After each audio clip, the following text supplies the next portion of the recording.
We'll have Coach start with the opening statement, and then we'll take some questions. It's a lot better feeling than this time last year, that's for sure. You know, players win games. I really believe that. Players win games, and our guys, I thought, were as gritty as we've been all year against a terrific Purdue team that is so well coached and put together and so talented across the board. They're going to have a terrific year. So, you know, I think that our guys had a terrific amount of respect for the quality of opponent that we were playing, and you know, we were able to. I don't know if it was a aesthetically pleasing game all the time, maybe to basketball aficionados, but it certainly was a gritty effort by our guys. So, you know, proud of them.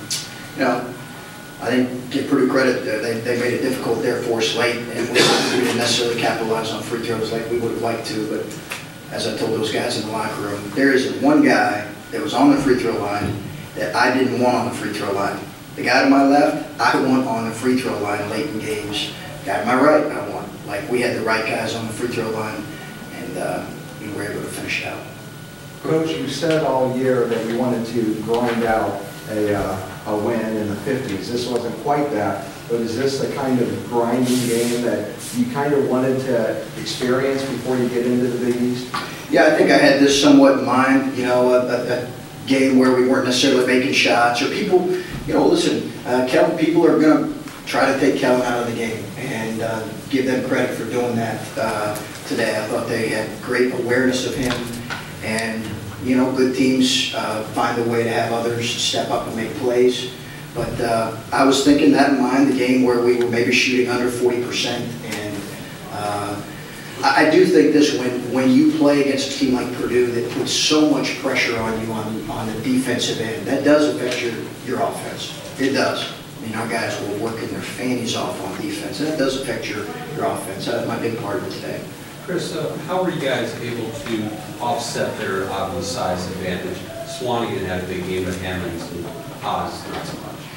Yeah, you know, we were really trying to do our work as early as possible, Bob. We knew that their size is tremendous, and not only is their size tremendous, but they're really disciplined in their approach in terms of feeding the post. You know, some teams you can play and you can take away one or an early look and they'll go away from it. They don't go away from it. Like, the entire possession they're looking to feed the ball in the post. So I think our post guys did a great job working, and then our backline defenders, Tyler Lewis got multiple deflections on the backside, as did Kellen and Rose. Our backline guys had great awareness. We didn't try to front a lot, but we didn't want to play the entire game fronting, because, you know, they have some actions where if you front, they're going to throw it over the top and score. So we tried to mix up our looks, and it certainly was a team effort in defending their interior guys. Chris, why do you guys continue to be the giant killers? It seems like no matter who's coaching this club, year after year after year, you continually beat the teams you really shouldn't beat, and today's another game. Well, because this dude right here to my left plays with a big chip on his shoulders, and so does this guy. I think there's no question that we have really good players, and I think they know that in this game they were the underdog, and, you know, they embraced that. And I mean, I just can't say we have really good players who find the way to make plays, and I think right now, and you hope this continues the whole year, we have a really good, and I think Purdue does as well, a really good team approach. Our guys understand if one guy's struggling, another guy's going to have to step up. There's not a happier guy in the locker room than Kellen Dunham. I looked at his stats. He was 0-12, but I didn't know that. There's not a guy, right? There's not a guy happier than Kellen Dunham in the locker room. All right, we're this year relatively new to Butler. Were you personally and your teammates a little edgy coming into this game? I really wouldn't say we were edgy, but we were really looking forward to this game. We knew it was going to be a big opportunity for us, and we wanted to come out here and get a W and give them their first loss.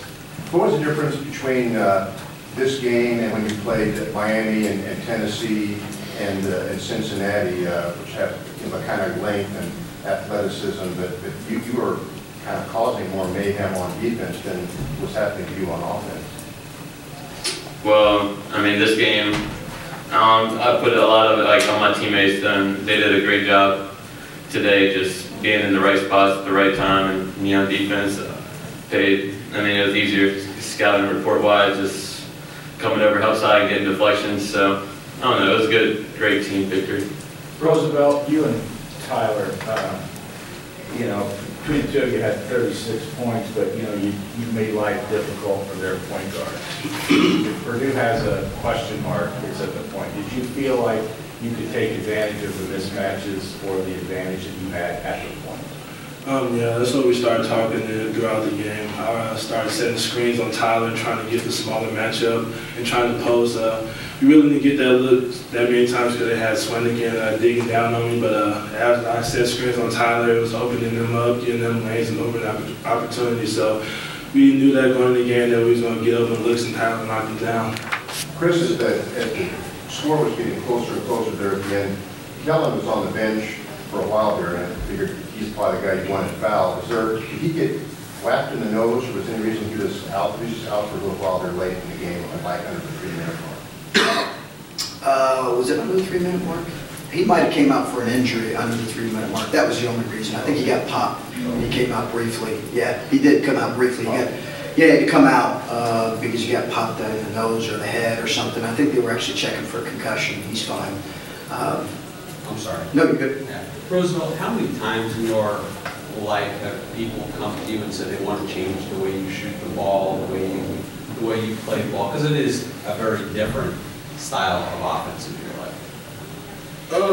It probably stopped around my sophomore year in college after people saying like, it's just the way I play and I'm good at what I do. So after Brad Stevens, he tried to change it my freshman year, but Brad Stevens, he tried to change it around my freshman year, but I kept going back, and then finally he just let me go and let me play at it, and I'm good at what I do. And then after that, the coaches, they put different ways, and I succeed at what I'm good at. What did Brad want you to do specifically? Did he want you to have a more normal looking? Yeah, he tried different ways to change my free throw form and things like that, but I kept doing the game. I kept changing it back like unconsciously. So he just said, "Hey, go with it. Try to get good at the way I shoot at it." So then just left it like that. Do you play with a chip on your shoulder, and if so, is that a fun way to play? Yeah, I play with a chip on my shoulder. People always doubt my game, so I try to come out and play as hard as I can every game just to prove that I can compete with anybody in the country. So I always play with a chip on my shoulder every game. Tyler, a chance to play at the biggest stage in Indiana. Can you note the comparisons to the experience in North Carolina and now playing in Indiana? Well, I knew this was, even when I set out last year, it was an amazing experience to see so many people here watching these two games. And I know this year I was so excited to be able to come out here and play in front of this environment. I mean, I knew it was going to be fun. It was a fun atmosphere. But yeah, going back to North Carolina, we played in a lot of big atmospheres too, and I think it sort of helped out as well. How do you explain, it almost seems like you almost have like a month's worth of defensive improvement in a week, which doesn't make any sense. Why did Butler defend so much better today, after giving up, 86 to Tennessee and, Yeah, well, I don't want to get too far ahead of ourselves now. We still have a lot of work to do on that end. And it's just one game, It's kind of like what we've talked to our guys about, you're as tough as you play on that given night, and you're as, good defensively as you play on that given night. So we'll see how we respond with consistency, David. I do think we have to continue to show consistent effort. But our defense certainly carried us tonight. There's no question, David. Coach, did you talk in a locker room before at all about Andrew being here? Yeah, thanks for bringing that up. We did, and what a really important and special thing to have Andrew Smith here. Our guys were aware of where he was at up in the box, and I just think, we did talk about it as a team, and our guys have kind of a moment before every game, but to have he and Samantha here, and I believe his mom and dad were here, it's a pretty special deal. So our guys knew exactly where he was. Was he able to come and talk to you guys before the game, or is he just not capable of that, just no? Yeah, I think they came to the game, and I think I just heard that they might have left, had to leave a little bit early, but I think everybody was aware of. But he didn't speak to the team, right? Chris, have you talked to the Smiths since all this has been going on, been to the hospital and everything? One of our assistant coaches, Terry Johnson, who coached Andrew, has spent some time with him at the hospital, he and Samantha. And I have talked with he and Samantha periodically. And again, I think,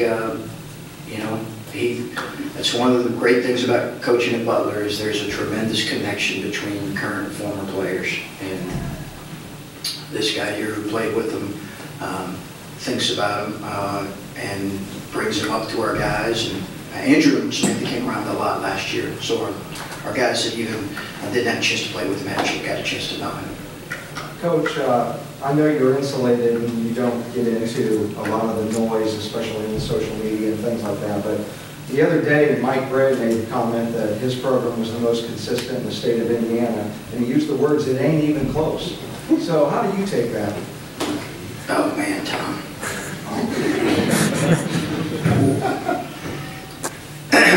Well, listen, I want to handle this the right way, and I am just a small part of, and honored to be a small part of what this program has accomplished.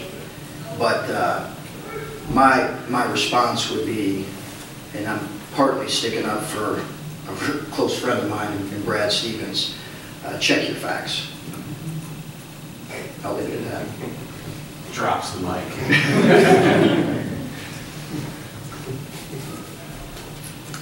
Anything else? Thank you. Thanks, guys. Thanks, guys. Drop the mic. Is that what the kids call it? That's what they call it. It's called.